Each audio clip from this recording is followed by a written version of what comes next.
Peut-être que comme des milliers de parents, vous vous demandez pourquoi est-ce que c'est si difficile pour mon enfant de répondre à des questions en lien avec une histoire lue? Comment l'amener à mieux comprendre un texte? D'abord, dites-vous que votre enfant n'est pas le seul. Bien qu'environ 10% des gens présentent des troubles persistants à l'écrit comme une dyslexie, dysorthographie, saviez-vous que ce sont 49% des Québécois qui ont des difficultés de lecture, qui cherchent à éviter les situations où ils ont à lire et lorsqu'ils parviennent à décoder une phrase, qui n'en saisissent pas le sens? On les qualifie d'analphabètes fonctionnels, des adultes qui ont eu la chance d'aller à l'école, mais dont le niveau de lecture et d'écriture est très faible et qui, le plus souvent, lisent par obligation.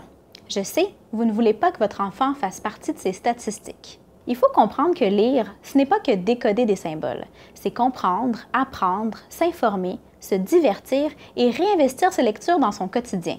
C'est aussi lire entre les lignes, c'est-à-dire tenir compte de l'information qui n'est pas dite mot pour mot dans un texte, faire des inférences. Les clins d'œil de Stéphane Laporte dans la presse en sont de bons exemples. Le clin d'œil du 20 août 2017, par exemple. Puisque Denis Coderre dit qu'on peut s'habiller comme on veut à Montréal, je vais remettre mon pantalon de clown. Un policier.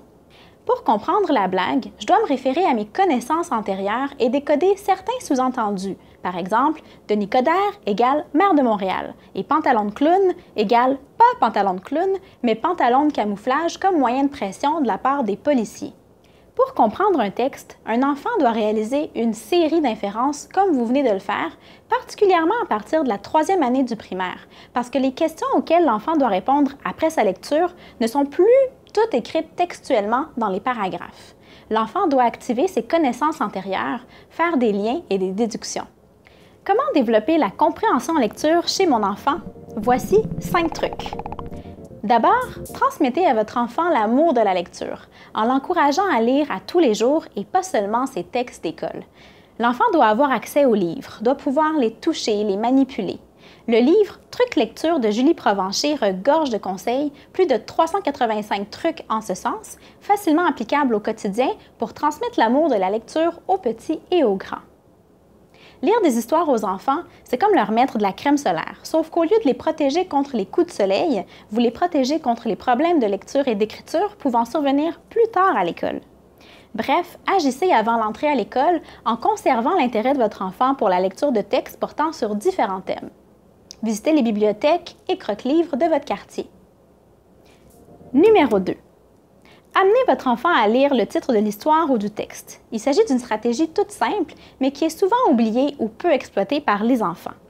Questionnez votre enfant sur ce que le titre évoque pour lui et amenez-le à prédire le thème ou le sujet du texte. Alors, Elika, on va lire une histoire ensemble. Le titre, c'est « Enlève le doigt de ton nez, Pinocchio ». Il faut pas... Il n'a pas le droit de mettre le doigt dans son nez. Il doit prendre un mouchoir au lieu. Ben oui, il devrait prendre un mouchoir à la place. T'as raison, Elika. Je pense que Geppetto va lui dire dans l'histoire. Oui. Numéro 3. Amenez votre enfant à regarder les images à l'intérieur du livre ou du texte. Ainsi, il pourra plus facilement établir des liens concrets en lisant les pages. Par exemple, le pantin est très réussi. Il a même des narines. Tu sais, c'est quoi, Elika, des narines? C'est quoi?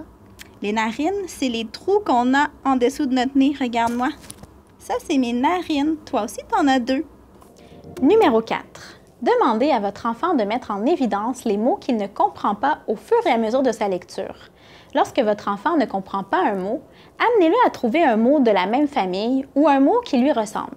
Demandez-lui aussi de relire la phrase contenant le mot inconnu pour essayer d'en déduire le sens. Un jour, une bonne fée agite sa baguette.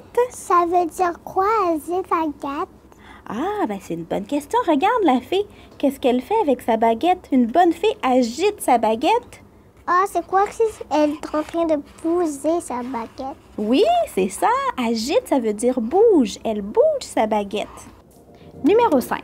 Amenez votre enfant à se représenter dans sa tête les personnages, les événements et les lieux de l'histoire et du texte. C'est ce qu'on appelle l'imagerie mentale. Faites-lui résumer dans ses mots chaque paragraphe ou courte section du texte avant de poursuivre la lecture. De cette façon, vous vous assurez que votre enfant a bien emmagasiné les informations et est capable de se les imaginer adéquatement. N'oubliez pas qu'en répétant la lecture du même livre plusieurs fois, votre enfant s'imprègne de la structure narrative, porte attention à d'autres détails dans les illustrations et précise sa compréhension d'un concept nouveau. L'utilisation d'un même livre est nécessaire pour faire des apprentissages et développer un sentiment de compétence chez l'enfant. Un bon livre d'histoire peut donc être lu et relu pour le plus grand plaisir des parents et des tout-petits. Albert Einstein disait « Si vous voulez que votre enfant soit intelligent, lisez-lui des contes. Si vous voulez qu'il soit plus intelligent, lisez-lui plus de contes. » Comprendre un texte requiert une gymnastique sans pareille et s'avère complexe à travailler. Pour en savoir plus sur la compréhension en lecture et le développement du goût de la lecture, visitez notre site web www.cliniqueproaction.com et n'hésitez pas à consulter une orthophoniste au besoin.